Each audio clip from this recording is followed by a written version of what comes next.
Don't think that you can tell us anything that we haven't heard before, because we're the Pod People, America's most compulsive podcast. I'm Mr. Brofistication, Matisse Van Rossum.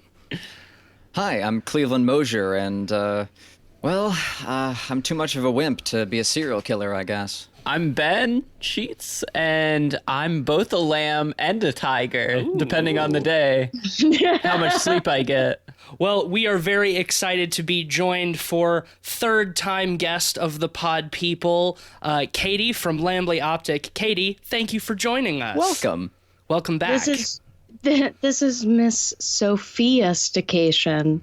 Miss Sophistication is very pleased to be approaching the house that Jack built. Yes. This was a pick from Katie this week. Katie has curated this episode, and we are diving into a dark, misanthropic, twisted mind. I'm talking, of course, about the mind of Lars von Trier. Truly fun for the whole family. Everyone's favorite Danish misanthrope, Lars von Trier. And as Katie mentioned, we're going to be talking about the 2018 Lars von Trier film, The House That Jack Built, starring Matt Dillon and Bruno Ganz and a bunch of other people. It is a story about Jack, a highly intelligent serial killer who over the course of 12 years murders a buttload of people, and he talks about it with a gentleman. Katie, in our little bit of chatting before we started recording, you said that you would put this movie in probably your top 10 of all time, like most impactful, like must-see movies. I would love to hear a little bit about your general thoughts on this movie and why you wanted us to talk about it on the podcast. Sure. For me, having been a Lars von Trier fan for a very long time, for that reason that we discussed, the ability to really isolate and push a particular button, almost like the audacity to go there.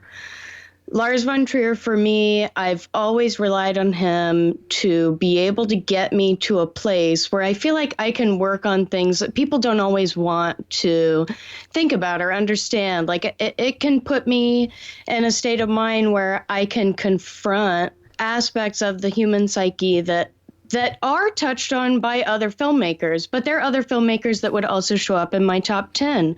People like David Lynch, who would have been an influence for von Trier when he's starting Zentropa, making The Kingdom for television. He says explicitly in interviews, this is Twin Peaks inspired, and David Lynch's work is also, I'd have to sit and really think about which Lynch films are going to go in that top 10, because there will probably be one or two of them. And there are a few other filmmakers that really push me like that too. But von Trier for me is consistent. And sometimes I make apologies for him, like I love Breaking the Waves, but there's something very lo-fi about it that makes it feel almost gross to watch. Like everything is fucking yellow, and it doesn't have that aesthetically pleasing format that makes movies more digestible. They're easier to consume when they're really clean looking. Well, I think that in particular, especially his early stuff, is like really indicative of his roots as like one of the founders of like the Dogma 95 movement, and totally. Like having, sort of helping to draft that manifesto that's like about really the vows of chastity. Yeah, the vows of chastity, exactly. And all of these these really strict rules for filmmaking that really puts character and story first, to the extent that it is purposely trying to move away from aesthetic because aesthetic is distracting. And I think that that's really interesting to see how over the decades he's evolved as a filmmaker, because I think at least his last several films have a very strong aesthetic. They're so fucking aesthetic. And yeah.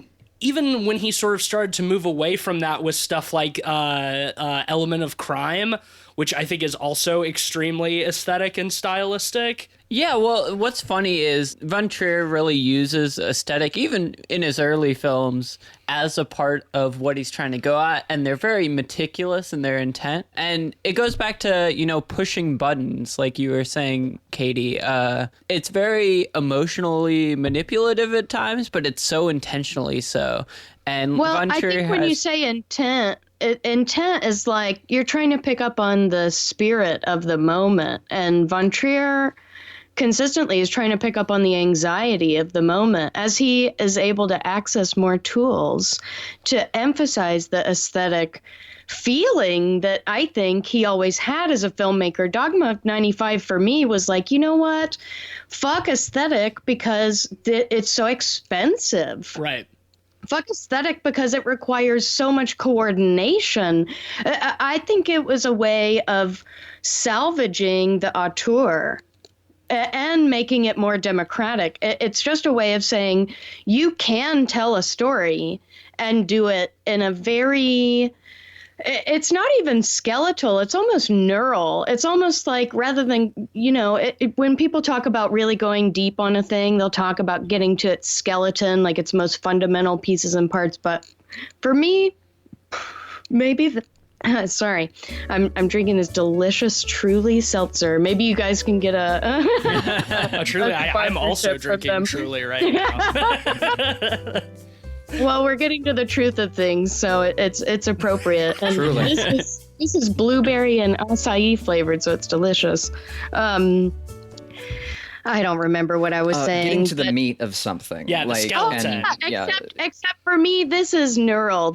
You're going to the neurology of the thing. You're pulling out the nerves and finding what makes the whole system just go, what's going on? It's like a tuning fork. Yeah, I think that Dogma 95 allowed you to do that because you're pulling on the sinews of the feeling.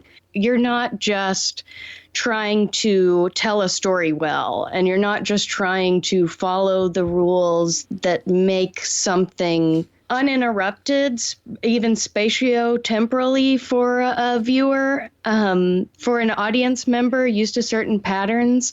That, for me, was the strength of it. Even if I don't always love how it comes across, I go, yeah, that was a great thing. That was a great thing to do. Even though I read that the American critic Armand White note that famous troll Armand White talked about it being the manifesto that brought filmmaking closer to amateur porn. But I'm like, what's wrong with amateur porn? Plenty of people are into that. And also, film has almost a responsibility to be democratic, to tell different kinds of stories that go to something more like the ground floor of where life happens. I think that's brave. And it may not always make you feel good, but fuck you. Maybe sometimes it's good to feel bad. It's good to feel bad about certain things. No, that actually brings up an excellent point. Like, I was thinking about using the word, almost noble to depict... The noble rot. Ooh. The noble rot, yes. Yeah, how about that? Not in the same way that he was bringing it up, but... Well, the way he described the wine that you get from the noble rot, I was like, I wonder if those are the wines. Like, when I buy that Côte de Rhône, is that going to be a noble rot wine? Is that going to have, like, a little funk to it? But the nobility of showing true violence, like the use of violence to depict something truly horrific. I'm hard-pressed to think of a film where I've been so realistically affected by violence. Whenever I saw, like, the desiccated corpses in this film or, any of those sequences, I felt like I was watching something on the evening news. Even though it's so beautifully framed, the realism of it, there's such a hard light shone on that violence that it forces you to look at it, and it forces you to consider who this monster truly is. I think it's fucking sinister because it makes you enjoy it. Ben mentioned the humor of this film to me, and I thought, fuck yeah, like the humor is well, definitely, it's so clear when you're watching it, and it's almost like a makes the medicine go down thing. I'm sorry, well, I didn't mean to interrupt your thought. One of the interesting things is I would compare this film in a lot of ways to a movie like Funny Games or Michelle Haneke's work. where it's very, emotionally manipulative and pushing your buttons. But the difference between that film and this one is I found this one much more funny, like you were saying. And I think the lightness in a lot of respects almost makes it more disturbing in some ways. Yeah, my general thing with Lars von Trier is whenever I watch his stuff, like, I've never enjoyed being miserable so much, Like, I've loved everything of his that I've seen, but it almost always ruins my day. Like, after watching the movie, like, I'm generally kind of in a funk or depressed for, like, the rest of the day. Which is how you guys primed me into going into this film. So I was expecting something super, super dour. Because, like, I think that in many ways, I've described Lars von Trier as everybody's favorite misanthrope because, like, he has such a bleak and nihilistic and negative view of the world and people that I think is realistic in many ways, but also just like when you're entrenched in life and the world every day as it is, it can sometimes be really exhausting or draining to be forced to observe that kind of depravity so intensely. And I think that there is still a lot of that in this movie, but I was surprised at some of the lightheartedness that, like, I made me giggle a couple of times and I felt bad about it, Yeah, well, especially in the start. The film does a great job of roping you in. Yeah. Because, like, his first kill, portrayed by Uma Thurman, Yes. is not likable at all. And Jack's character is portrayed as really likable, like, almost. And mysterious, tall, dark, handsome, etc. Like, he has a lure to him. Right. And Uma Thurman is being the worst person to him. Shameless whore. Just a shameless whore of life. I wish I had looked up the reference to this, but I know that when this came out, someone mentioned, it might have even been Von Trier commenting on the film, that this is all Jack's perspective. Right. Mm-hmm. So this is, and I think about that every time I go to the film. He's an unreliable narrator. Quite. He's the apotheosis of reason at the same time. So you want to be able to rely on him because he's very straightforward and matter of fact about everything that he's recounting. But then you realize that in the absence of feeling, his world is as distorted as someone who's distorting their world with feeling, so-called distortion. He's devoid and making all the same projections, to me, was what I got out of that commentary. It was like, yeah, when I was watching the movie, I wanted Uma Thurman to fucking die. I was excited when that Jack hit her face. Yeah, I mean, well, she is portrayed so extremely well done. unlikably. Like, she's, forcing him to give her rides to, like, get her Jack fixed so she can fix her car. I also find myself going, is it that unbelievable that would happen? Like, I feel like I've met women like that and just gone, sure. Yeah, and she's mocking him the whole way, to saying that he looks like a serial killer and talking hypothetically about, oh, well, if you were a serial killer, I would be an easy victim for you or whatever. And then, you keep expecting him to, just kill her at any moment, but it's not until she reverses that logic and says, like, oh no, you're too much of a wimp to be a serial killer. So it's like still mocking him, but then in a different way, and that is what makes him murder her. He seems like he's actually going to let her go, he's trying to actively get away from her. And it's when she says, nah, you're too much of a wimp to be a serial killer, that's like, okay, well, I'm gonna fucking kill you then. I think you made a really interesting point about the unreliable narration, though. You can definitely look at a lot of the elements of this film through that lens, but at the same time, you want to buy into it being the actual truth because of how obsessive-compulsive Jack is in the film. And seductive the aesthetic of the film is. Isn't it seductive? Like, when I compare it to Von Trier's earlier work, it's like, God, this is beautiful to look at. Even the jump cuts feel natural. They feel like they belong in that world. I feel like I never leave that world.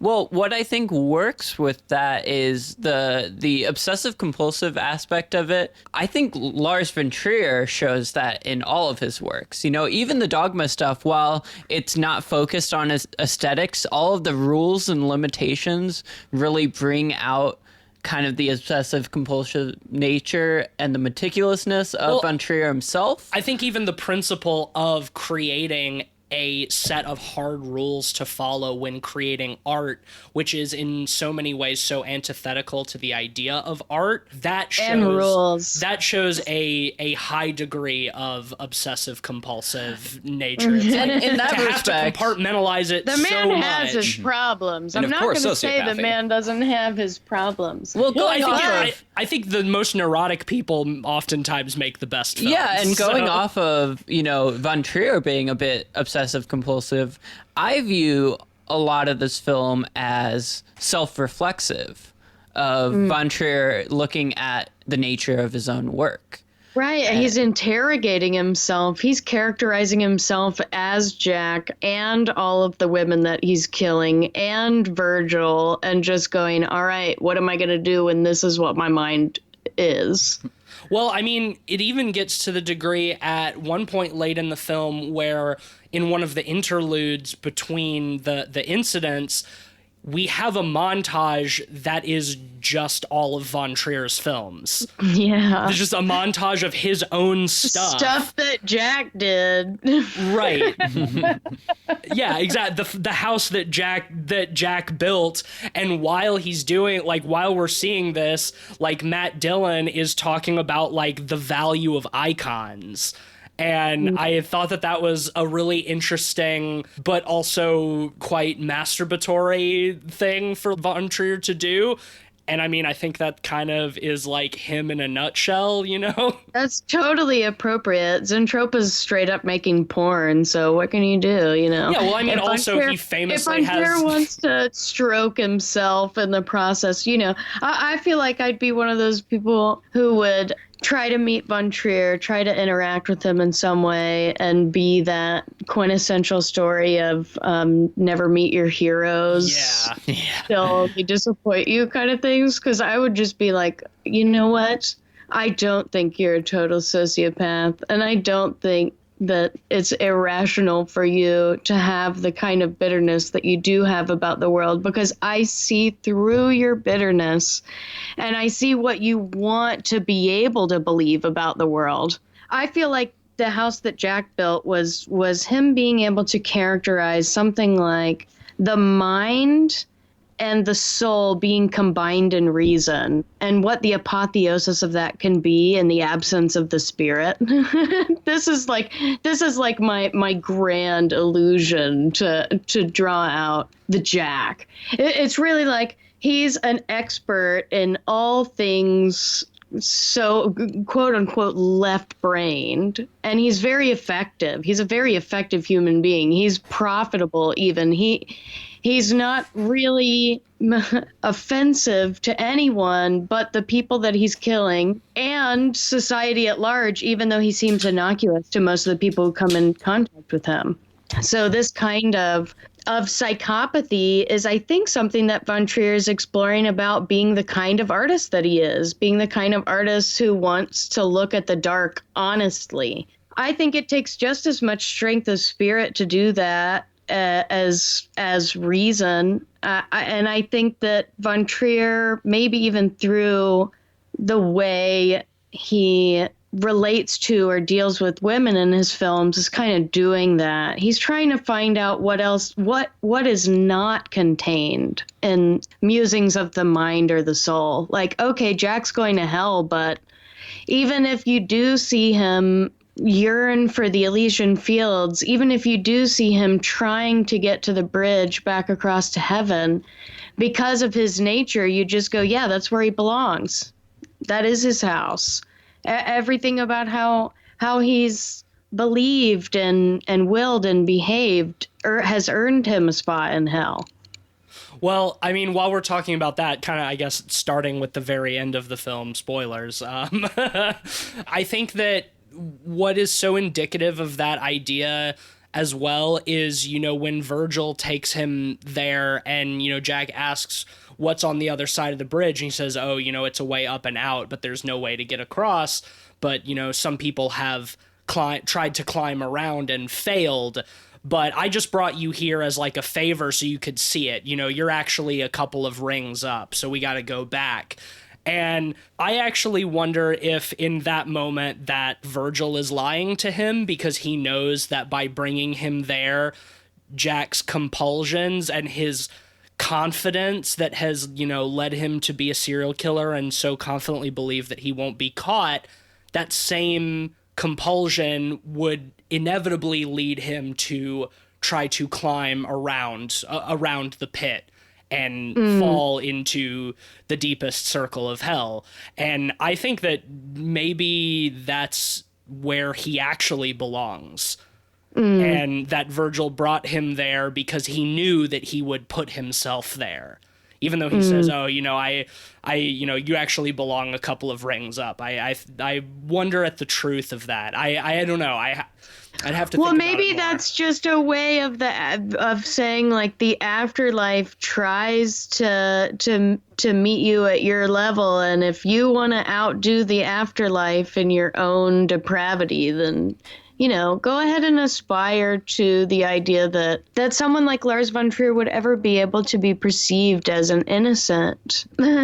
He's just, I feel for the guy. I really do. I have a sincere affection almost for von Trier because I think he really wants to be able to help other people be better by showing them how it is to be bad.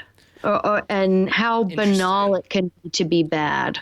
Well, one of the most interesting explorations into von Trier through this film, I think, is the repeated attempts to build a house and the creation and destruction over and over that we see as Jack tries to build his own home and eventually gives up and he never takes it down before and the end. Starts over. And this is a recurring thing, and I think you can look at that as von Trier trying to get at these core ideas that he wants to convey, but not quite having the means to get to that true ideal emphasis or expression of these concepts and ideas, and ending up just trying again, I over love and over. The visual metaphor of like the final result of his house, the actual like attempt at a house,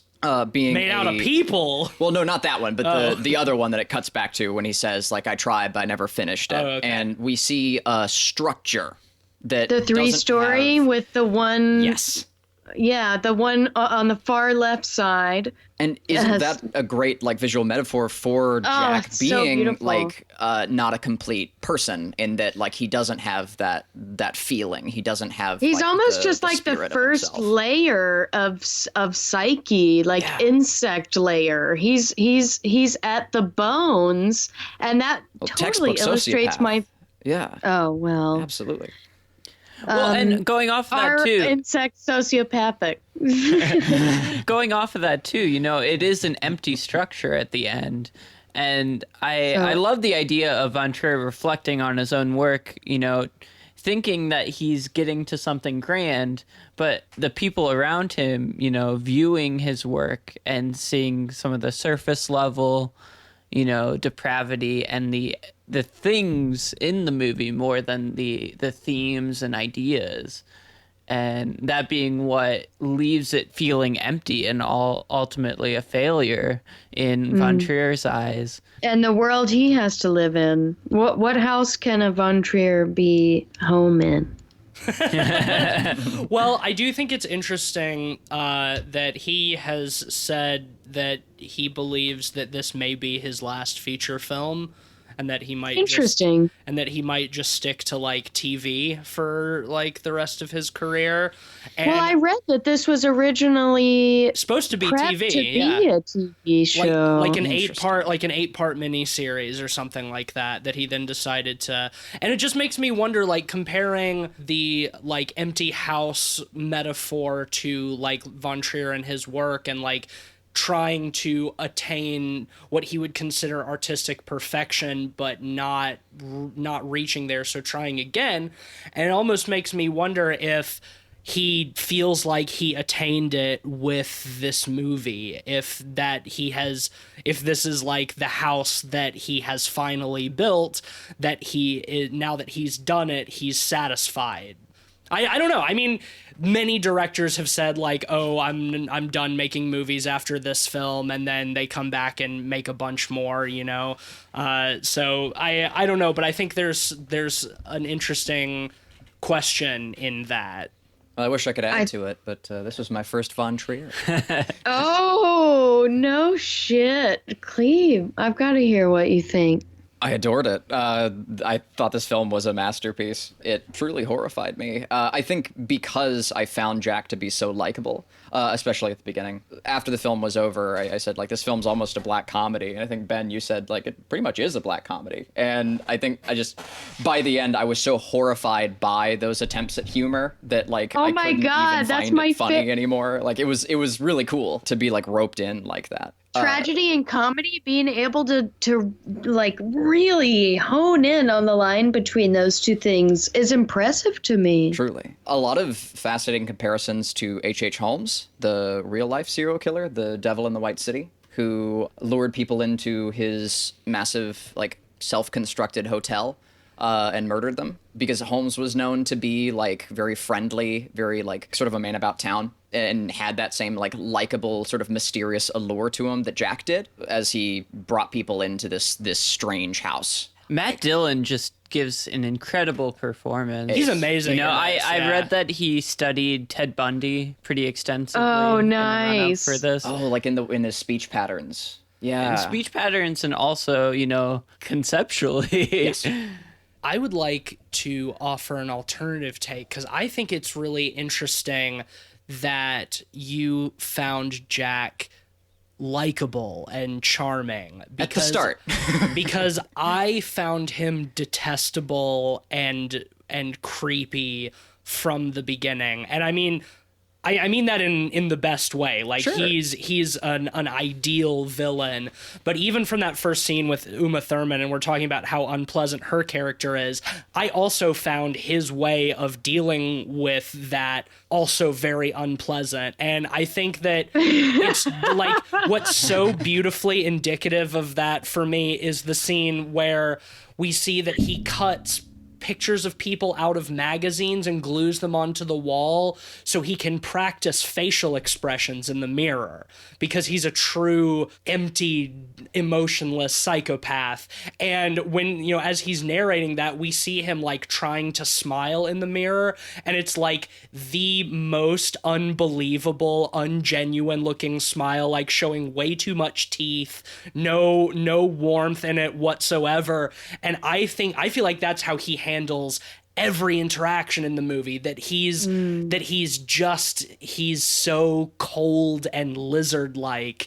And I think it's fantastic, but I think that that's interesting that I saw him as so evil and creepy, and that, you know, you got some of that like famous serial killer charisma from him. Yeah. All right, check it out. You can enjoy reptiles. Okay. You can. I did enjoy this, and I did enjoy this reptile.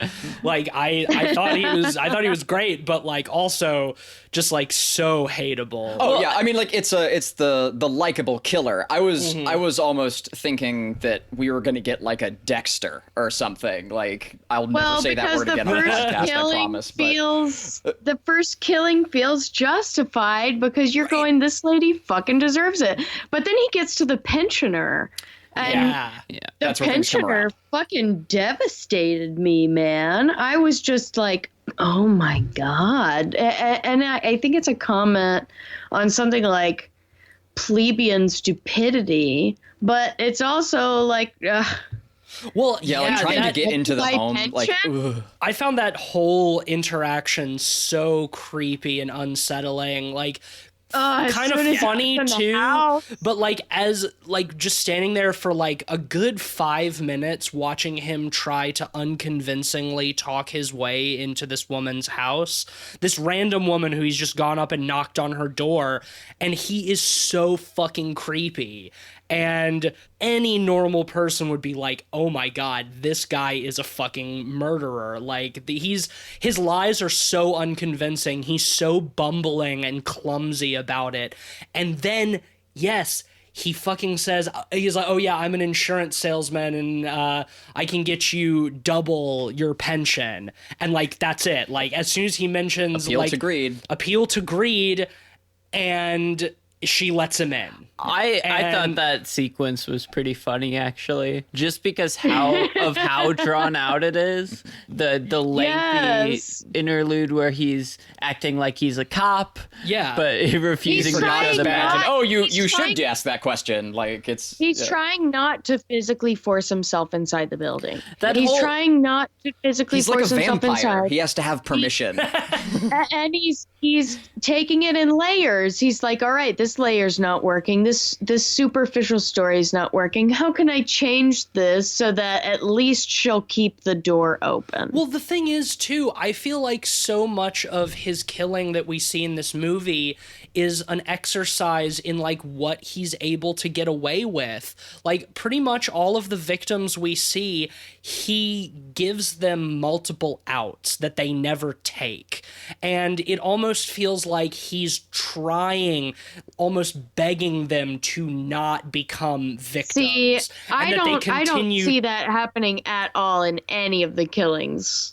Well, I mean, I don't think that he's actually trying to do that. I mean, I think he's bent on killing, but with Uma Thurman, he gives her all of these opportunities. You know, he's trying to get her out of the car. He's trying to not have to deal with her, saying, can't somebody else give you a ride? With the pensioner, he's telling horrible lies that even somebody with the most basic intelligence would know this person is trying to get into my house to do something skeevy. That Right, one, but all it takes is a little bit of time. All it takes is enough time. The first one I'll give you, but the second one, But- he's trying to seem neutral. It's almost like his learning process. Well, I It's- think like Simple is probably but your even best example. even like, later, with her like scream with and- Simple, his girlfriend or whatever, and telling her, I'm Mr. Sophistication, I've killed 60 people or 61. She's like, well, which one is it? And he's like, well, it can become any within a few minutes. He lets her out of the house. He lets her go up to the cop car, you know. She tries to go to the cop car. She tries to go.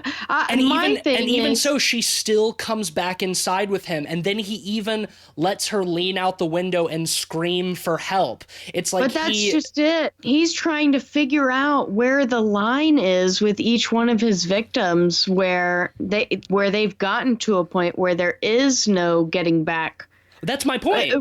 That's my His point. ability to manipulate them, and with Simple, you get the most subtle version. You get his knowing how to say things to keep her roped in, and in Riley Keough, man, and just having seen her with the Lodge, I realized Yeah, that. that's right. And that was the last time I saw you guys, but she devastates me. That character devastates me because he says something when he's screaming to the cop, bragging about his murders. And, you know, you want to put it on Jacqueline's character, but you can't, because you see that even the policeman is just like, this guy's fucking drunk. Yeah, and I mean, the cops she's are like, useless. he's just wounded. I'm trying to get to the real him. There's something under that. And he appeals to that by saying something like, 'cause I've been terrible to this woman right over here. Just and Jacqueline like is the invisible. slightest- But God. that's my Yeah. point exactly, is that he's testing the boundaries. He's giving his victims opportunities to get away if they're smart. But I think there's also something to be said going back to the idea of him as the unreliable narrator, because despite how meticulous his recollection is, it's still inherently biased, you know? And Verge even asks him at a certain point, he's like, why are all of the women in your stories so stupid? Like, they seem to be unreasonably dumb, like, or unbelievably dumb.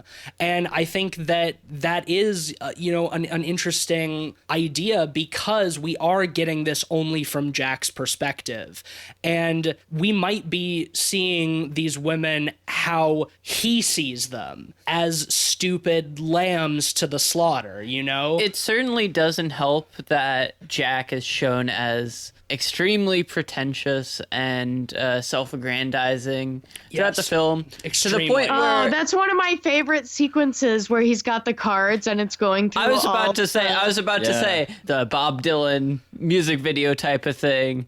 In a normal film, I would find that absolutely insufferable. Yes. Yeah. But I find it kind of hilarious because it's that it's how he sees himself. self-seriousness and pretentiousness of Jack himself reflecting into it. And what It's a like- hard thing to pull He's off. so charismatic. All of the He's so charismatic. all of the interludes too, are just a black background with pictures or like video clips. It's like it's just things that he's calling up into his mind, to illustrate what he's talking about. I love that you don't see Bruno Ganz until the last 15 minutes of the movie. That like for the entirety of it, like his voice and Jack's narration are always coming from off screen, Yeah.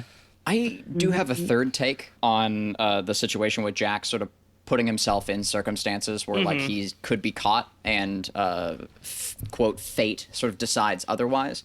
I see it as Jack testing his like heavenly value, like as Jack sort of earning his position and seeing if he is truly like a chosen one, like That the his fact that he feelings sees the rain about as fate at the art. beginning, and then from then on he makes attempts to test his fate, Right. to see if there is some sort of divine will, because what he is doing is creating great art, and like so he deserves to live and he deserves to be allowed to kill these people, which is also why, to go back to the very end of the film, I also think that there's something to be said that whole sequence is a projection of Jack's as well, and that isn't sure. divine. And so Virgil being a projection of Jack also, and allowing him that opportunity, it's Jack allowing himself an opportunity to have a fall from grace.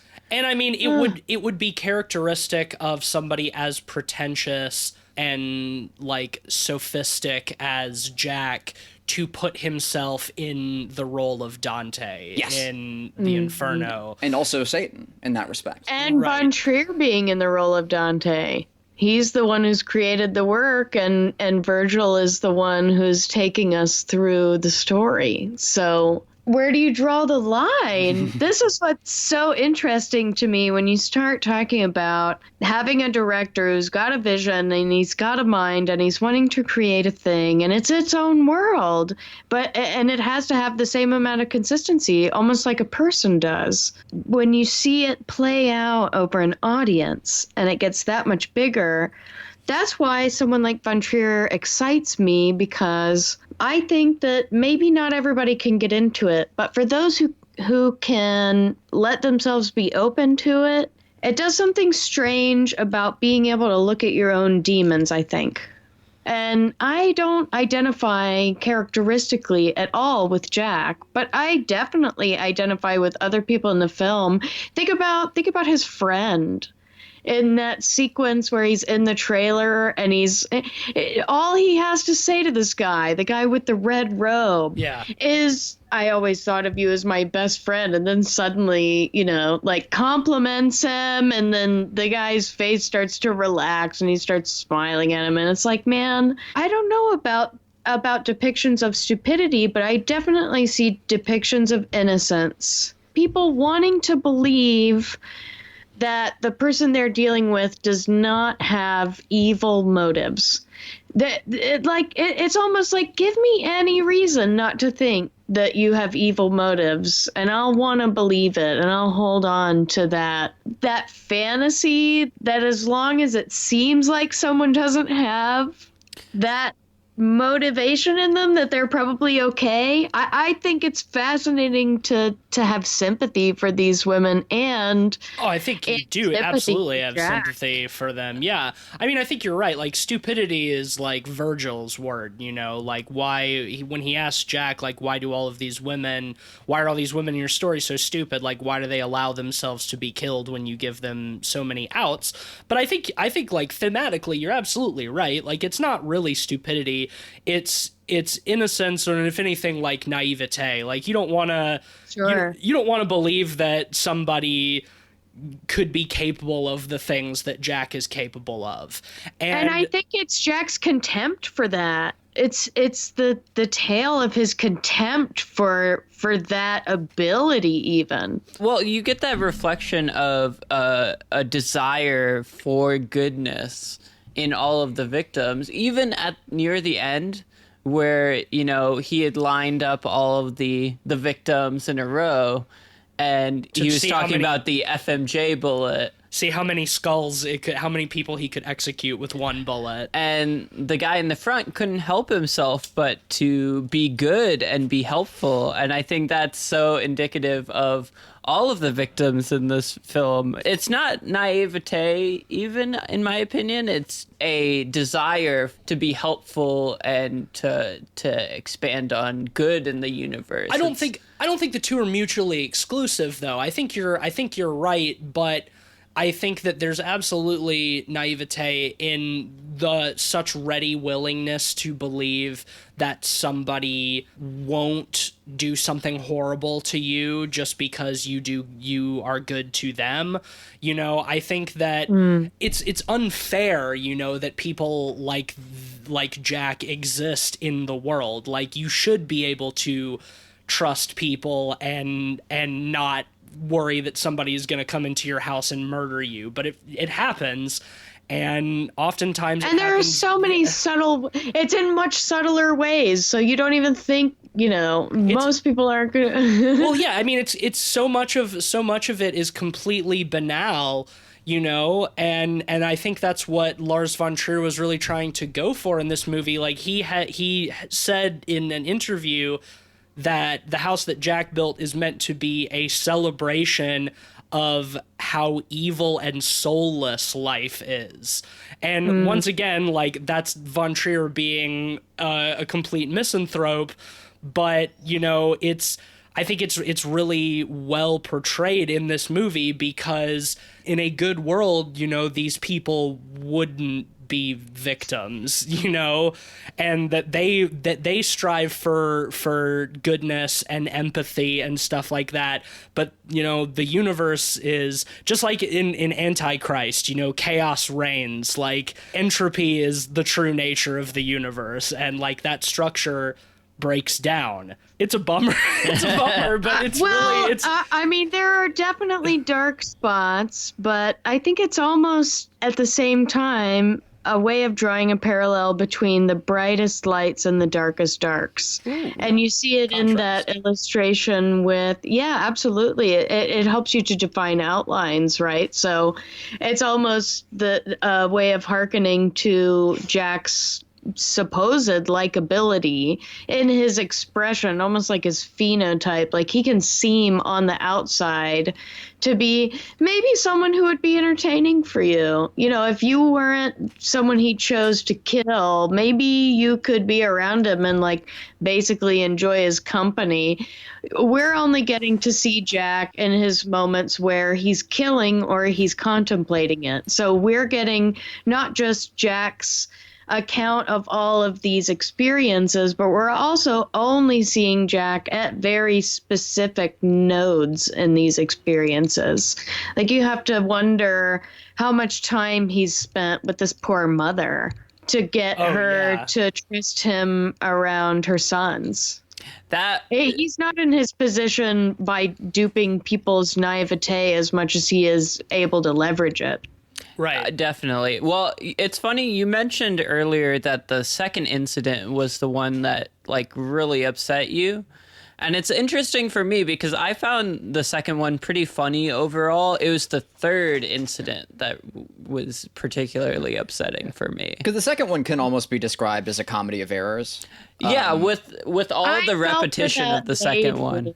I felt for that lady, and Oh, sure. I'm not saying that absolutely. it's the what. No, Like I her mean, strangling and the like, she's absolutely like in deep suffering, and like Fourth she's at that age incident for demographic me. where she's likely to be manipulated too. I kind of agree Yeah. with you though, Ben, like at least past that, like I think him talking his way into the house is very creepy, and like her murder is horrible. But then the aftermath of him, like, cause he's at the beginning of his killing spree sort of, and he talks about how he, the more he kills, the more his compulsions to clean go away. So he stopped cleaning eventually.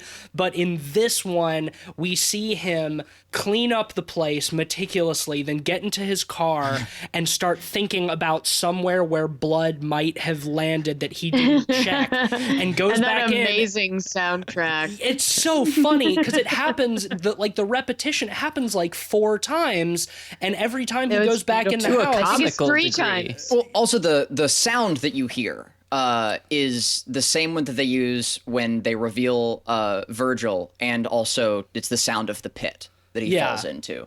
Cool thing to mention there. I think. The humming. Yeah. But all of the repetition in the second incident is drawn out to a comical degree. Whether it's him trying to make a story to get in, even though it is creepy, it is funny Yeah, in how it is. And how bad he is at it, unbelievable yeah. it is.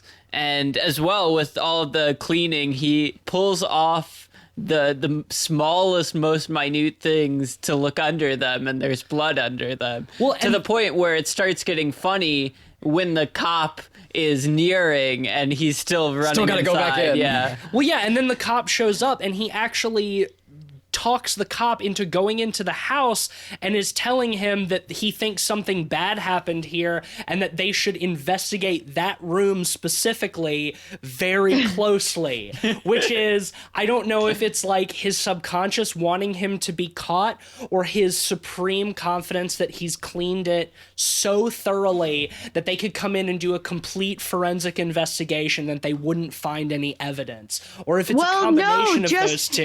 It's also his knowledge that they would find his evidence there because he obviously and pointedly interacts with the scene while he's in the presence of this goody two-shoes cop. Yeah. The cop is one of these same people who seems like he's got that same kind of naivete where it's like, oh, no, I mean, this is the crime scene, and now it has, like, there's been a direct interaction with it when I should have locked this down immediately.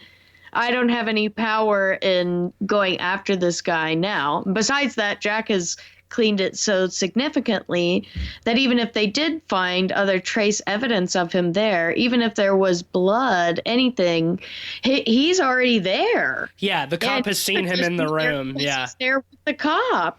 It makes any DNA evidence they find circumstantial. That's a good point. I Exactly. didn't think about that. It's why he touches the object on the table. But then, of course, Yeah. immediately afterwards, he drags the body behind his van all the way back and just leaves this massive trail of blood, which is like so funny and how absurd it is. But then the right second, up until then the second you start to like laugh at it and be like, haha, this is so funny, slapstick, then he gets the body into the freezer and we see like the damage from Yes. having been dragged miles on concrete, and That It was the made me moment. feel so cold inside. and then you're Yes. just immediately no longer laughing. Right, that is the moment where like you realize you've been pulled in to Yeah. something. Like that's where I You really came immediately around feel on this film. feel bad for laughing at the seemingly slapstick gag. That How about Laura Palmer showing up wrapped in plastic? yeah, right. And I find that to be a very hard thing to do, to set the audience up with laughter and then to make them feel bad about laughing. Because very often you can be like, well, yeah, it was framed for me to feel that way and to sort of blame like the direction of it. But here I didn't feel that way at all. Like because it's so clear it's so clear of an example that you can just take it as academic. And that's hard to do. What a deft hand. Yes, the deft hand, Lars von Trier. Maybe in my dreams one day I can meet his subtle body, and I don't have to deal with him as a person. maybe being able to watch his movies is your spirit being able to interact with Lars von Trier's subtle body. Yeah. He seems like he would be really bad to be around in real life. Well, he famously got kicked out of Cannes and banned from Cannes for saying, For a year. I can understand the Calling himself a Nazis. Nazi. Whoa. Yeah. He called himself a Nazi, and Ken blocked him out for a year. And the actresses who he'd worked with More than a year. very recently around then were like, and Stellan Skarsgård were like, no, come on. Lars is not a Nazi. He's a troubled man who makes artwork. He's a troll. He's a provocateur, yeah, he's and a troll. Yeah, I mean, he's a troll more than provocateur anything. is just a fancy word for a troll. And I like that you say the word misanthrope because it reminds me of Moliere, and that makes me happy, and that's actually a pretty good read. But Von Trier, for me, is just like I feel an affection toward him. I don't know, and it's definitely not because he calls himself a Nazi. It's because he's the kind of guy who's going to be in conversation with the media at Cannes and be like, "I'm a fucking Nazi," and it's like, oh my god. well, Everything that we're dealing with about media right now, think about the pandemic. You know, there's so many perspectives, and they are so colorful. yeah, it's it's funny you mention him getting banned from Cannes. I think it was longer than a year. I think it was more like 6. Well, he And, didn't return for a hot minute, but Yeah. the ban was only, I think, for a year. The house that Jack built was his grand return to Cannes. For the first time since that. And I think that the response to this movie at Cannes is like the perfect dichotomy of Von Trier in that more than 100 people, including critics, got up and walked out of the premiere at Cannes, but those who remained gave it a 6-minute standing ovation after the credits. So it's like Thank God. it's remarkable to be able to be an artist that can be that polarizing, that just 100 people can get up and walk out of your movie because they find it so offensive and disgusting, but then that people still, for 6 minutes, which is a long fucking time, stand up and applaud ceaselessly because they thought it was such a masterpiece. Well, and I think there's some controversy on the amount of time that the standing ovation happened, but it pleases me to know that it happened. I saw a range from 6 to 10 minutes. Which is why I said I kept it on the bottom end of that range because there's always 10 minutes seems excessive. well, there's probably just one guy. There's one dude after everybody else had already walked out. Just one guy. Well, it's so funny you mentioned all the walkouts because in a way this movie feels like in some respects Von Trier deliberately trying to do things that would make people walk out and upset people, push their buttons. It really fits in line with his troll. Well, I feel like that's provocateur aesthetic. That's been his shtick since Nymphomaniac, which I still haven't seen. I haven't seen either, but I'm more interested in seeing it as sort of a sister film to House That Jack Built, considering how focused Jack is on death. Yeah. Nymphomaniac being so focused on sex and life, it almost feels like a foil in a respect. I don't know if it actually is. Have you seen Nymphomaniac, Katie? You know, I did see Nymphomaniac. I saw Nymphomaniac at the Britannia Theater in New Orleans, which is a single screen, old school theater. And they did parts 1 and 2 back to back. And I remember getting prepared with my little satchel and all the things that I needed going into what? I don't even know whether what I saw was director's cut or not. From what I remember, what theatrical appearances the film was making at that time were director's cut parts 1 and 2, but considering there's such a huge disparity between the one and the other, I'm not certain. Anyway, saw them both one after the other. It was a lot. And it's a lot of Charlotte Gainsbourg and it's a lot of Stellan Skarsgård. But for me, the reason I haven't been able to go back to that film was that while I was watching it, I was feeling neutral and then skeptical and then defeated and then fucking angry because at the end, the audience laughed. Oh. When the audience laughed at the end, it stole something from me that I can't explain. It was disappointing to an extreme that very few experiences in my life have ever quite approached.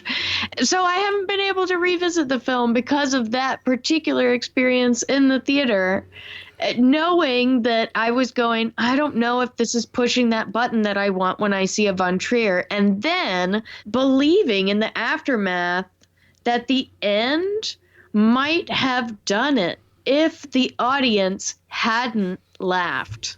Well, let me just compliment your boldness to go see Nymphomaniac in a theater, because I frankly can't imagine watching it with anybody else in the room, because I think it would just be like the most uncomfortable experience. Well, it's also like 4.5 hours long. Right. You're buckling in. And it used to be pretty common to see porn on the big screen. So I don't know. There are enough folks who are just like, yeah, it's not some of the hardcore stuff I've seen in the past. So who the fuck cares? And it's art house.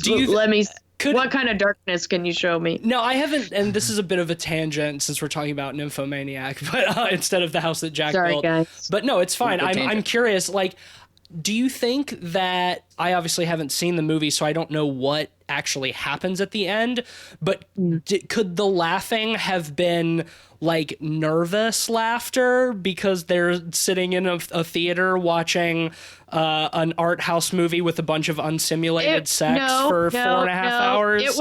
It was disgust and shame. It was disgustful. Okay. It was disgust and shame laughter. It was disappointing. It was disappointing, I tell you. It was not nervous. That's was a shame. Full of disgust and shame. I must say, me and my friend were those people when we went to see the Avengers Infinity War in the theater. Oh, that's acceptable. You can have the disgust, shame, laughter in that arena. That's fine. We were the only ones though, and the audience was like obviously full of like Marvel nerds who were like emotionally impacted by these things in their big dumb comic book movie. And me and Am I allowed to say shallow? Am I allowed? Yes. Yeah, we've expressed plenty of our disdain for Disney and Marvel movies on the podcast. That's nothing new. But like we were those people, like the disgusted mocking laughter at like things that obviously were not meant to be funny. So as sorry as I am for your experience. Thank you guys for being my heroes. As sorry as I am for your experience, I do have to admit that I have been that guy before. All right, so you'll be that. Then I know the audience. Then I know that the audience was probably a bunch of stuck up theater kid pigs, aesthetic pigs. People are just pigging out on all that their rich piggy 2-lane existence could pig out on. And that was just how they were, and that was just who they were. And they were like, ha, ha, ha, ha, ha, ha. Ah! That's them laughing at Von Trier for trying to teach them a moral lesson. There's a moral lesson in the ending. And they're going, ah! And Von Trier's like, here it is. Here is the subtlety of this thing. Here's me giving you an opportunity to encroach on the subtlety of this thing, and you're laughing. Okay, all right. I guess that's where we are. I think one thing that I can say that Bernie is not the Democratic nominee is all I'm gonna say. That's my summary of that phenomenon. I think that's worth bringing up. I was just gonna say that one thing that I do really respect about Von Trier in general is just his shamelessness. He's got so much shame though, doesn't he? I feel like he has so much shame, and these movies are how he gets it out of him.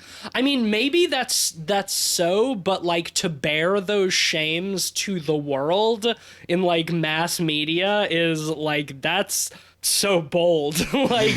Shame is something in the medium unless you're doing it with the media. Shame is something that most people hide, so I don't know if he really does have shame. I think he just has thoughts and stuff that he wants to say, and he does it whether people want to listen or not.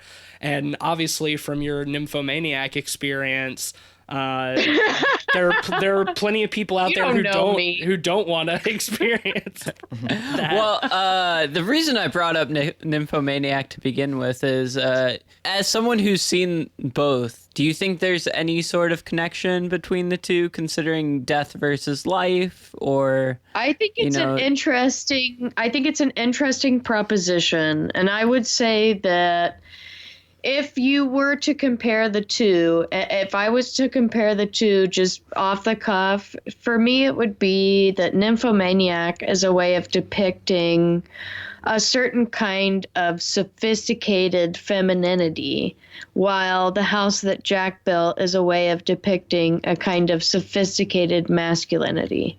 And almost like Von Trier dealing with the extremes of these in the two films. Oh, Mr. and Mrs. Sophistication. Something like that. It would be a different form of wisdom, because when I say sophistication, I'm talking about Sophia and sophists. Go ahead and take the whole broad concept, bring philosophy in there too. And there's all this sophism. And Mr. Sophistication is just, on the surface is just communicating something like, I'm going to be precise.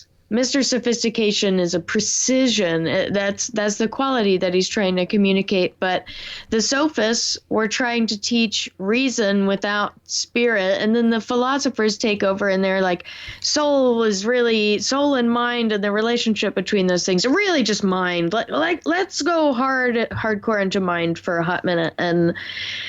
And so there are all these ways of trying to deal with consciousness, and Jack's way is as Mr. Sophistication. He says all this naivete, it's ineffective. All these lambs, they're ineffective. They are hopelessly stupid and useless. What they are there for is to be prey. That is the nature of their existence. That's the meaning of their existence. And I think that is something like the hunter instinct that's encouraged in the males of the human species for reasons far beyond our purview or control. Many, many, many thousands of years of evolution. And I think maybe Nymphomaniac is kind of the converse of that on the feminine side, where what's effective for her character is to chase after, really yearn for and chase after Eros wherever she can hope to try to find it in her life's experience. And so I would say that they're probably related, because it's that gut urge, that desire that motivates them both, and from similar places but different satisfactions. So whether it's the kill or just the kill or the release. Yeah. That walking under the lamp. Some kind of catharsis. Oh yeah, well, There sure is plenty of catharsis in this movie. Well, I love the lamp metaphor that they have between kills when he's The walking chalkboard between- animation. Walking Yeah. between the street lamps and the shadow in front of him diminishing and the shadow behind him growing until it reaches the apex where he's directly beneath the light and the shadow is at its darkest and fully surrounds him and he kills. Yeah, I thought that was really cool. I loved that. That singular point that he's trying to achieve, that almost like that wholeness, I think can also be compared to the pit that he falls into. Is like that's him trying to achieve that singularness. Like, and again, why I think that he wanted to fall into it. Like, he wanted to have that fall. and into that singular point. nihilism, I wonder if it just goes into absolute nothingness, no chance of reprieve, no chance of anything, no activity whatsoever. Maybe that's just his utter annihilation, and it's for the good of us all. Yes. Well, I certainly think that that's how Lars von Trier sees it, for sure. I mean, I think another Maybe that's his hope. It's like, here's the most evil I can see. Maybe this is how I can destroy it. I think another interesting comparison is Jack's infatuation with like photo negatives and how in the negative the dark light. the dark light, yeah, the points of light are the darkest points, and how when he falls into that pit at the end, before we go to credits, we see that image of the pit become inverted and like him falling into that dark light. Loved that. Yeah. Brings that point home so nicely. I think there's an interesting talking about the banality of evil and how like banal so many of the murders and actions in this movie are. I think it's really interesting that like in a lot of his sort of musings on art and efficiency and stuff, he's constantly referencing the Nazis. Yes. Who were like the epitome of the banality of evil, and all of these things that he's talking about, like their architecture and the Stuka planes that wail when they dive bomb, and he got the idea for the trying to see how many people you can execute with a single bullet from German soldiers who were low on ammo, executing prisoners, and it's like, Well, he was talking about those versions of serial killers being the most deft-handed artists that he Right. could reference. Like, well, there's them and there's Glenn Gould, like Right. a deft hand seems to be a preoccupation of Jack's.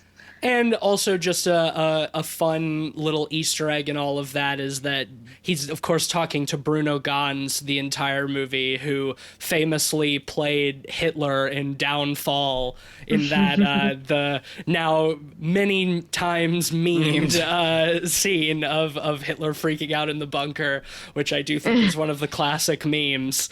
R.I.P. Bruno Ganz.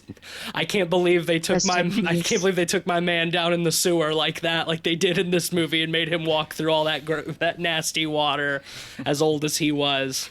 It was probably a set. I It's think not Dogma 95 anymore. I think they might. No, I bet Lars von Trier took Bruno down Made into the him sewers. go into it. I bet he did. I bet he did. Oh, I loved that lighting so much. It made me think about the wave particle duality of light. When you have that circle of light going down with the ripples and the water and how they're undulating. It looked like an interference pattern playing out over a wave. And I thought, oh, thanks, Lars. Thanks.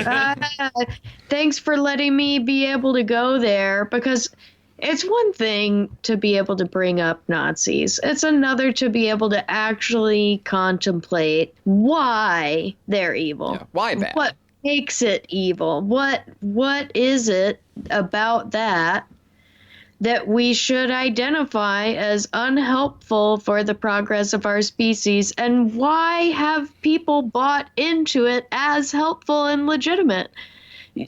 there is no way to defeat fascism unless you can find a way to understand the people who buy into it. Absolutely. Yeah, you have to put a lens well on said. it. I think that's most horrifyingly projected when Jack starts to make an argument for the Holocaust being art.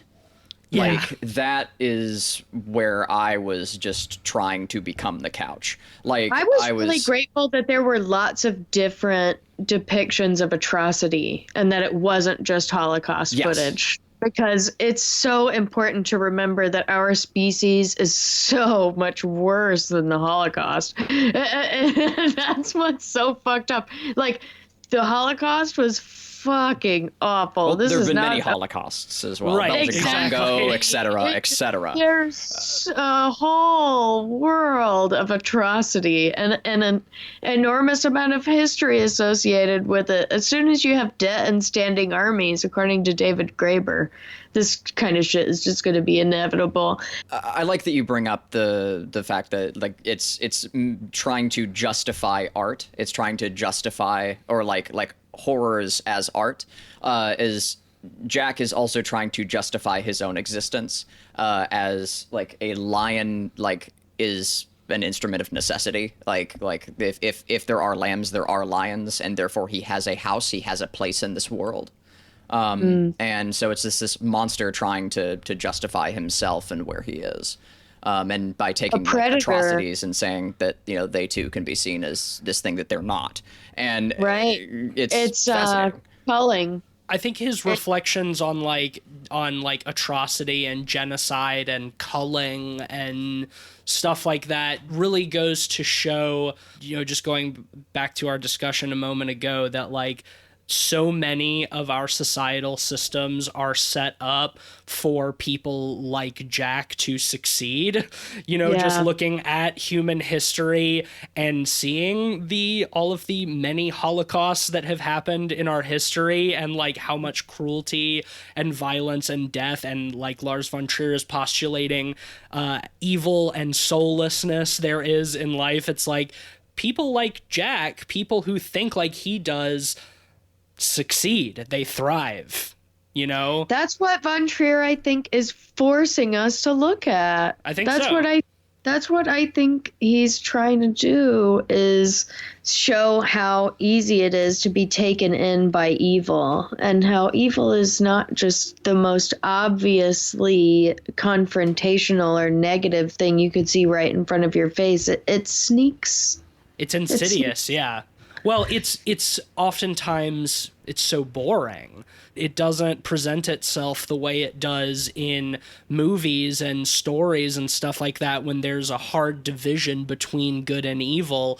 Some of the greatest evil that our species has committed has been bureaucratic, boring, not exciting is the wrong word, but, like, it's boring, worth you know? crediting. Yeah. It's worth crediting Hannah Arendt for banality of evil, since that came from her. And Arendt would know, as a Jewish female philosopher who had studied under Heidegger, who had been a Nazi, Arendt would be able to perceive better than most the banality of evil, and to be able to sincerely look on the bureaucrats that were on trial. There was one specific trial that Arendt was associated with, a former Nazi who had organized the rail lines, the schedules for the rail lines. And this guy wasn't an ideologue. He didn't have anything in him that sincerely, deliberately, passionately wanted to do evil. He just was doing what was unobtrusive for him at the time. He was a clerk ultimately, and he didn't have a strong ideological persuasion, but would still cooperate with the system because it suited his talents or lack thereof.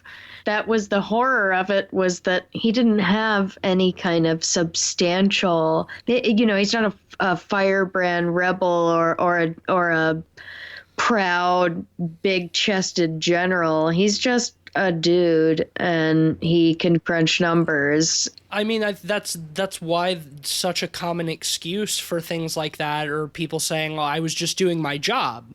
That's why we heard that so much at Nuremberg. After the war was over, and it's like the fact is, it's like those people, they really believe that.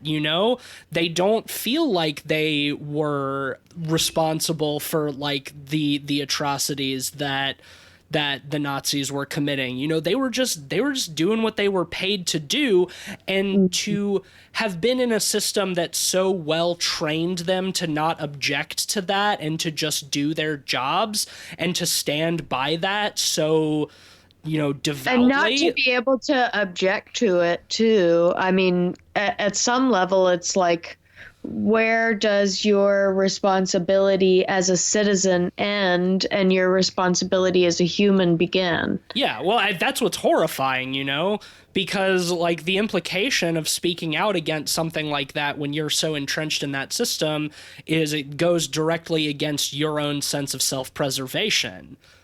Right. And it's so like they would rather house that'll stand up. You got to be in the house. They would rather This is why Jack is trying to put this shit together with these dead people. Right. I guess that's what he's saying, is like all this shit that you see around you was created by the corpses of dead people. There's been so much war and shit that has made it so that things can be the way they are now. It's just a big grave.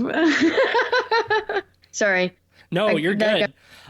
No, it's true. Like, it's fascinating. Like that concept of othering Nazis, of viewing them as like comic book villains, and how there's almost a danger in that because we separate themselves from our own societies. We exclude ourselves from being capable. We turn history into fantasy. Exactly. And ignore the and I mean, well, Jack turns fantasy into history. He plays on people's imaginations enough to be able to exploit them for his own ends.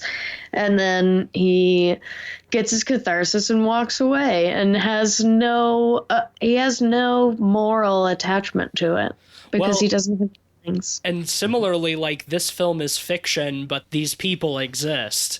They have existed. They will continue to exist. There are people like Jack out there, and that they're usually primed for success in our own societies. They're usually successful and they do well. And I think that that's something that has been a linchpin of horror since like the 60s. Like the idea of the monster next door, the monster that is hiding in your neighbor's skin, and could be a commie. You never know.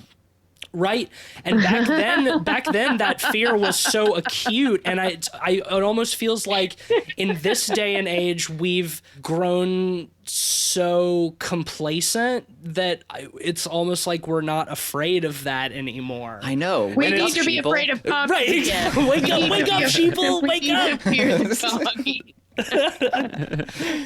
We need to be more afraid of commies. Hey, they're coming back. Jack went into hell and he had that red cape on, guys. He did. So Jack, what you're saying is that Jack was a commie. I mean, this is set during the 70s, so we only get these isolated incidents. We don't know if he was a Soviet sleeper agent sent to embed himself. Huh? Was it seriously set in the 70s? Yeah. The whole movie takes place over the 70s into the 80s, his 12-year killing spree. Oh, weird. For some reason, it felt like the 90s. That's why he's got those big Jeffrey Dahmer glasses. Dang. Oh, man. What about that van? I want to know what you guys think about the van.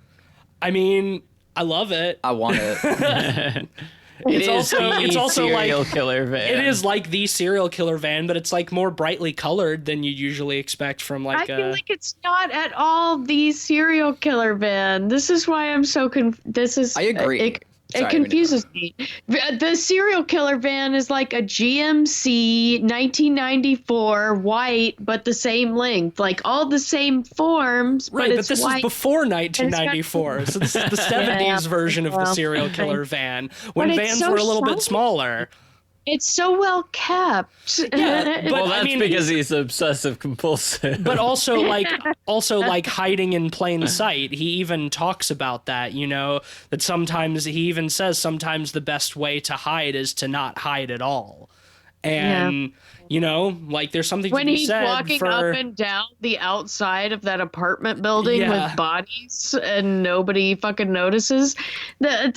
How many different apartments would he have had to walk past to go up and down, 3 or 4 flights of no. stairs? I noticed that there is somebody standing in the window looking out at one point as he's walking by with the body, and they don't react.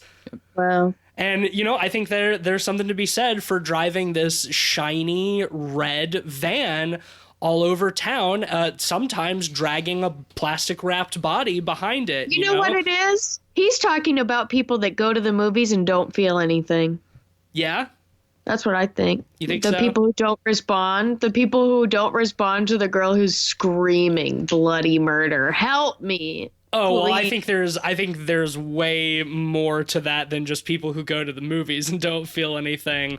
I Fucking think asshole. that is like acutely something special in our like American society, is like a willingness to shut out the sounds of somebody screaming, in the apartment next door because you don't want to get involved, It's like it's easy, it's just like I was just following orders. It's easy to separate yourself. It's easy to be apathetic towards it when you're not directly connected. Like if you hear somebody screaming, in the next apartment building, it's not in your apartment building. It's easy for you to just turn up the music and pretend like you didn't hear anything than it is to like run over there and see if somebody's being murdered. Yeah, because what if it's just people in conversation and somebody went, wow!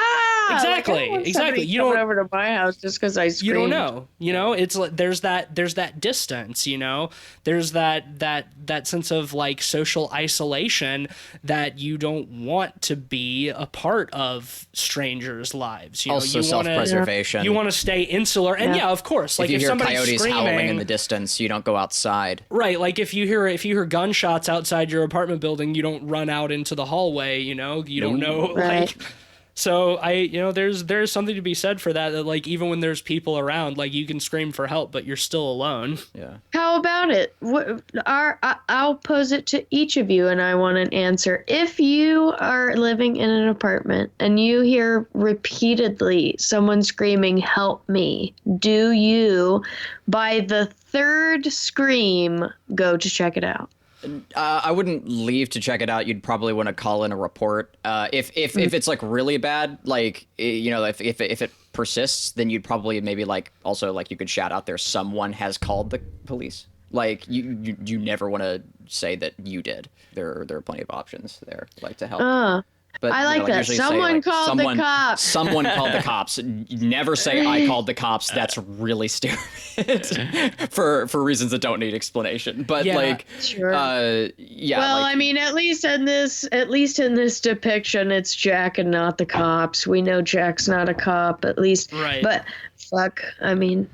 but no, like you Yeah, you he's grab not a cop because he doesn't have a badge. Right. Yeah, but his he's badge getting is it being- shot. is being polished. Yeah. I mean, I like to answer your question, Katie. I like to think that I would run to somebody's help if I Absolutely. heard them screaming. Like my answer would generally be yes, but I can't take into account like what I would do if that actually happened. Like if somebody was actually screaming, like would my own self-preservation kick in? Would I Rule that shit out. Right, Nope, like sorry. I Not today, Jesus. yeah, it's hard to account for that lizard brain. I would like to say yes and think that yes I would help, but can't say that with any certainty. And the thing about it too I is respect that. bystander syndrome is a real thing. You know, it's way different, living in a big apartment complex with tons of people and hearing that versus, being in the middle of nowhere with a single neighbor and Right, hearing cries for right. help. Right. Because Absolutely. Somebody else can help. Yeah, Why does it yeah. have to be me? Yeah, and even in the response of like calling for help, that's the same kind of indirect help Whereas, if you were living with no one else nearby, I think, at least personally, I would be much more quick to go and help than I would be, Right. for example, in an apartment building. And I've always heard, like, if you are in public and like need help, to not just generally scream for help, but to call out specific people, specific bystanders, like you in the green shirt, call an ambulance, like my Nice. like something, because if you just say somebody call an ambulance, somebody Hey, call the cops, somebody you're sharing- help me. Bystander syndrome is real, just like Ben says, and everybody's natural inclination is going to be, well, somebody doesn't have to be me, right? Like, why can't it be that guy?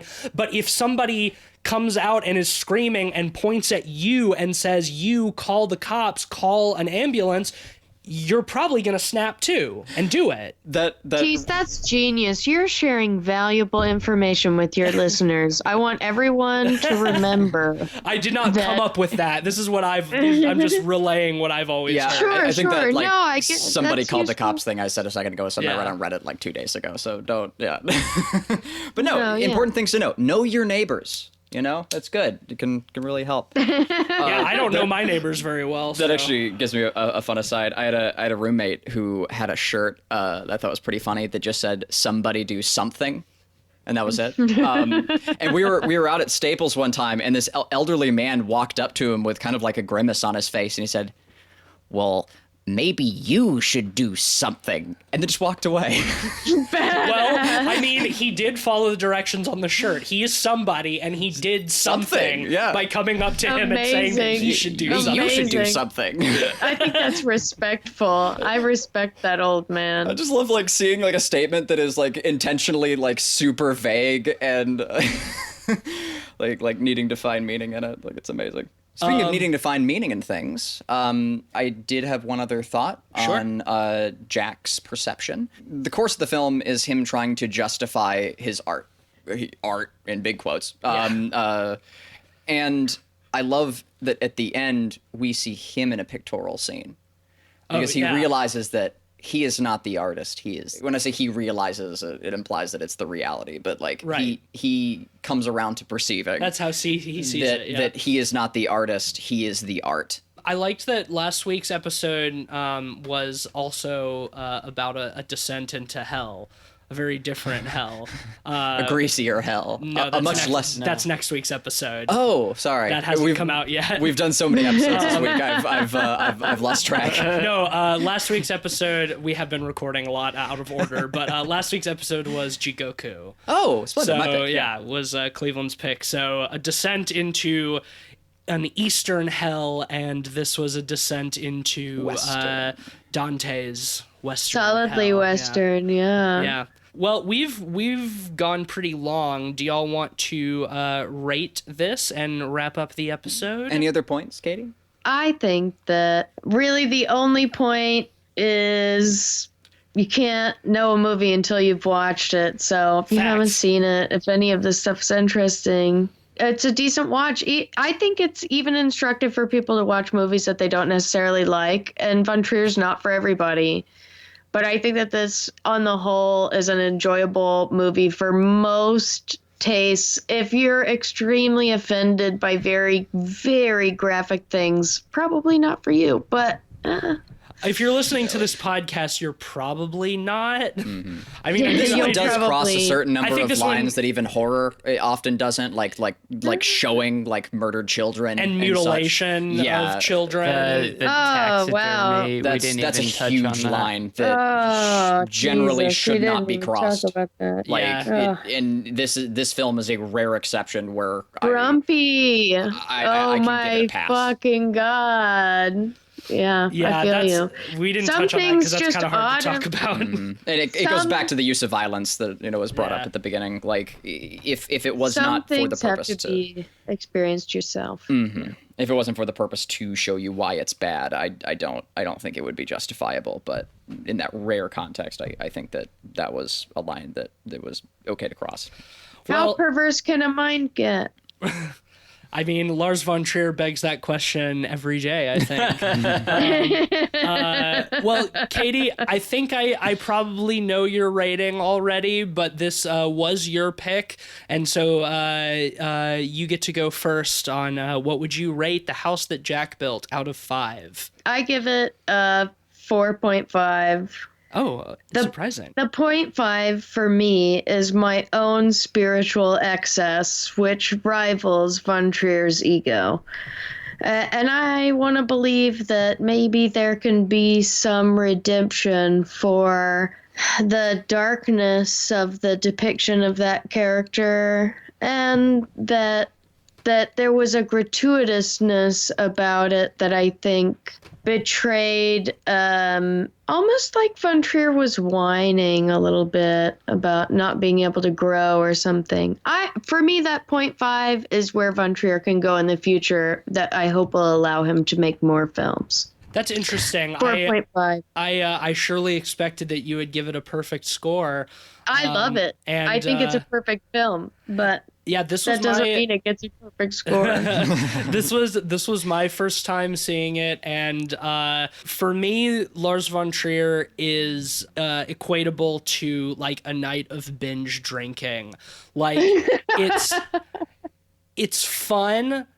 It's good to do every now and then, but afterwards it always leaves me miserable and questioning a lot of things.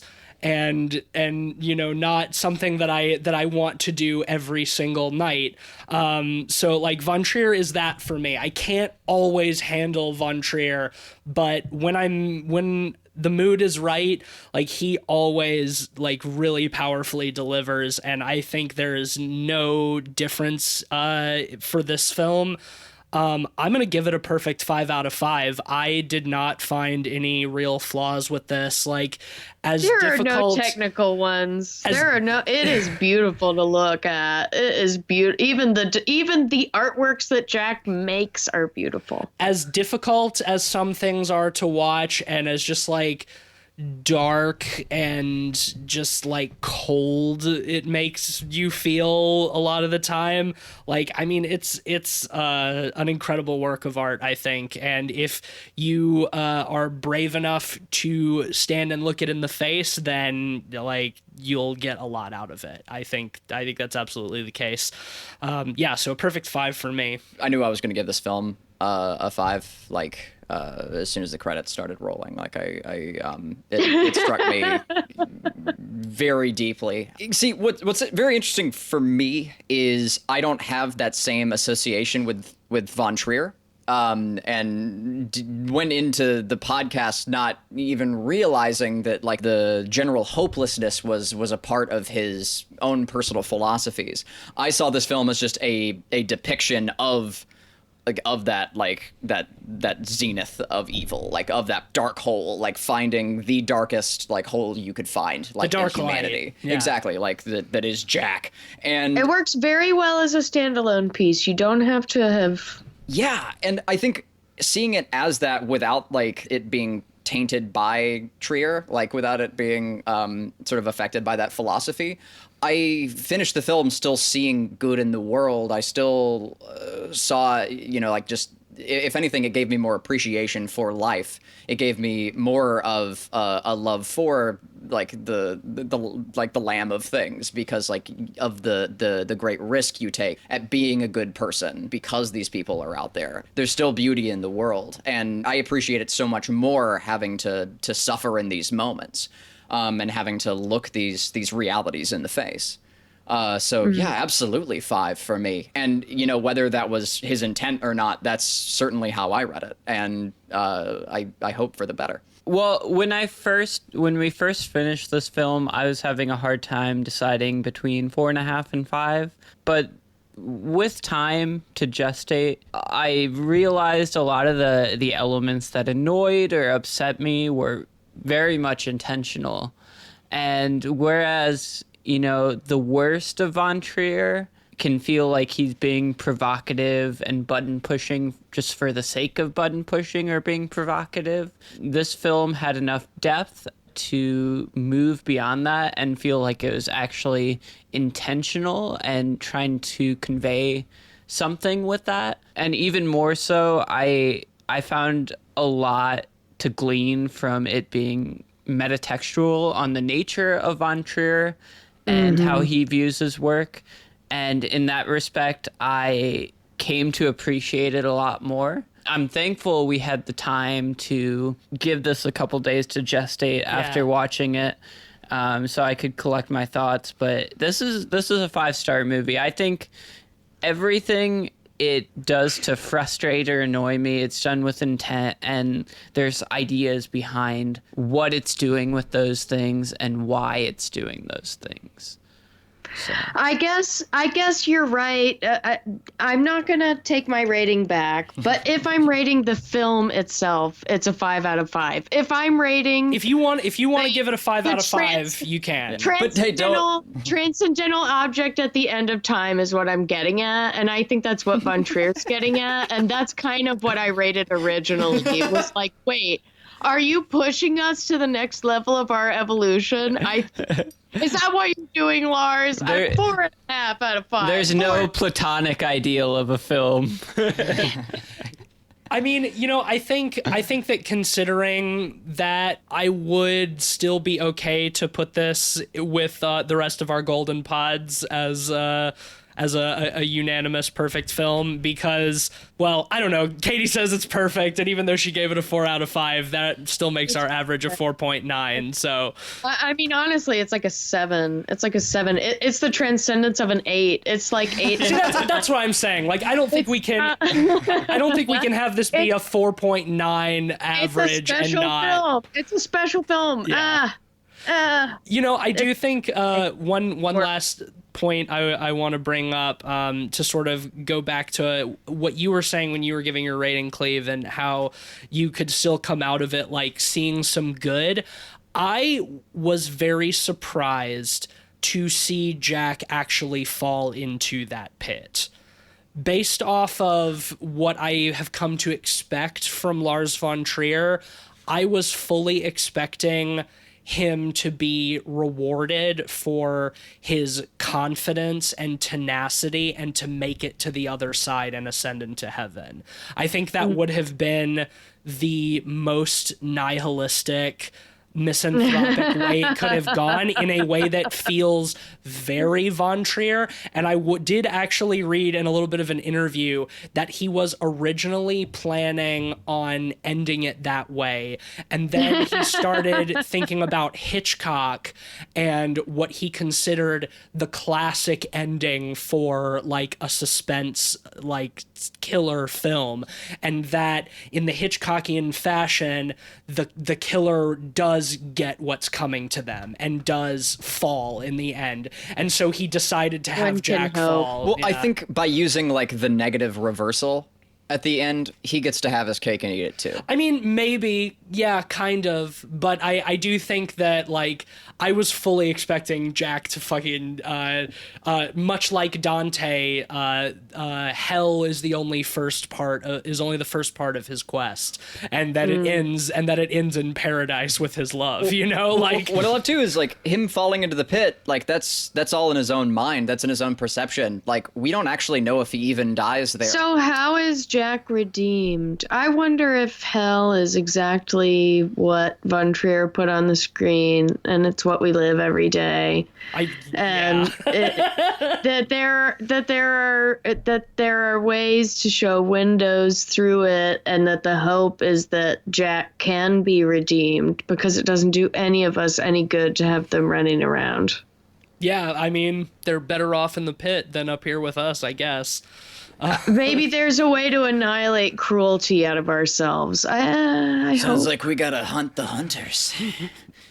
I feel tired. Yeah, well, I mean, it's That's the right response. it's a very I don't live on this planet anymore. But I am tired. well, have a nap. God damn, I think that shows how fucking old we are. I'm comfortable with it. Well, yeah, me too. Fuck it. Much like the house that Jack built, this has become a long, tiring, but very satisfying affair. I've really enjoyed this. Orphans. I've really enjoyed this conversation. Thank you, Katie, for coming on and enlightening us with so many of your very astute readings and thoughts. You guys are full of light, man. I know that anytime I come here, it's going to be the positive and not the negative. Not the dark light, I hope. Yeah. Well, since we have gone so long, we'll skip the sponsor for this week. Won't make Cleveland do that. Something about lamps. There you go. All right. Cleveland's dog should be the sponsor. Okay, this episode's brought to you by Piglet, my doggo. I haven't really talked about it on the podcast, but She's always sitting there having an absolute fit while we record. if you ever hear a jingle, that's her collar. Jingling, some huffing and some snorting. I know Shout that out has to all the doggos out there. Shout out to definitely. all the doggos sharing room with your humans. Especially deaf doggos. As You the know, one, underrated. as the one who edits this podcast, I can confirm that I do not edit out the dog noises. So they have definitely made it in. After a while, it's hard to. I'm sure it's hard to tell between Piglet and us anyway. Yeah, we're the real piglets, aren't we? Little true. Damn. little squealing piggies. It makes you think. Really does make you think. Well, I'm going to wrap this up. If you like the show, go on to Apple Podcasts or wherever you get your podcasts and leave us a 5-star rating and a nice review. Next week, I forgot about that. I actually just finished editing this morning the episode that will be going up next week. An equally provocative and button-pushing film. Yeah, well, the next episode is Ben's choice, and he chose for us to watch and talk about The Greasy Strangler. And I think that in many ways that was a similarly exhausting experience. And it certainly elicited a lot of feelings out of the three of us, especially Cleveland and myself. I think it's a fun episode. Our general confusion and pain and physical torment. Confusion and dismay at what that movie is will make for an entertaining listen. So make sure you tune back in next week to listen to our thoughts on The Greasy Strangler. Completely opposite killer. Completely opposite from Jack. They were more defeated by the end of that movie. Oh yeah, I was way Von more Trier. defeated by The Greasy Strangler than by the house that Jack built. Wholeheartedly agree. But otherwise, I won't say anything about it. You'll have to listen to the episode for yourself. You can follow us on Twitter at PodPeoplePod. If you're not subscribed to us on some podcast platform, we do post all of the episodes when they come out on Twitter, so you can find those there too. Also, be sure to follow us on letterboxd.com/podpeoplepod for a list of all the films we've talked about on the show with our average ratings and links to those reviews. You can follow me on Twitter at Deep State Ozzy. I'm on Twitter at Mr. Sheets. And I'm occasionally tweeting for Light Arc Studio as we continue to push out the next big patch for It Stares Back. Check it out on Steam. We're in early access right now, so it's a pretty good price. Big content update coming in the future. Tower Call. Yes. It's gonna be good. It's gonna be good. You can also check out my my paintings on ArtStation as well. Search Cleveland Mosier, and I'll pop right up. Katie, do you have anything I just that want you'd to like thank to you plug? guys so much again for having me. I'm so grateful. Anytime, to be whenever able to you talk want. about these wonderful movies with y'all. If you guys are on Instagram, you can see pretty pictures at Lambley Optic.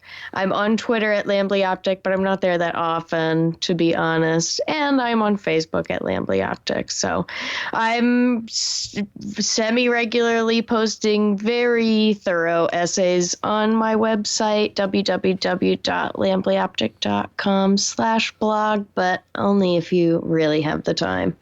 Well, I would say if you've enjoyed listening to Katie's readings of these films that we've talked about, this is your third appearance, Katie, and it definitely it won't be the last. But definitely go check out that Lambley Optic blog and read some of. I'm those so glad I essays. didn't fuck it up.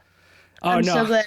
Fuck it up. No, if never worry about that. If anybody's ever Von Trier, Von Trier, it's like as soon as you say you love the guy, it's like, oh man, here it comes. if anybody's ever gonna fuck anything up on this podcast, it's gonna be one of us doofuses. So you don't have to worry about that.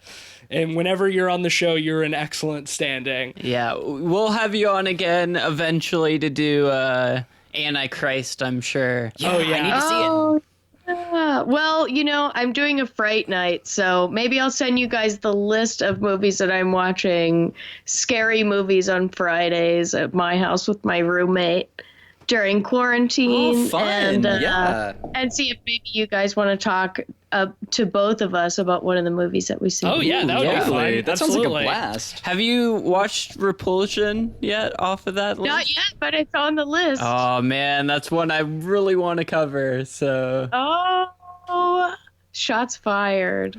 Well, there are many, many possibilities for the future. Thank you so much for joining us again, Katie, and we will be looking forward to having you back on the show very soon.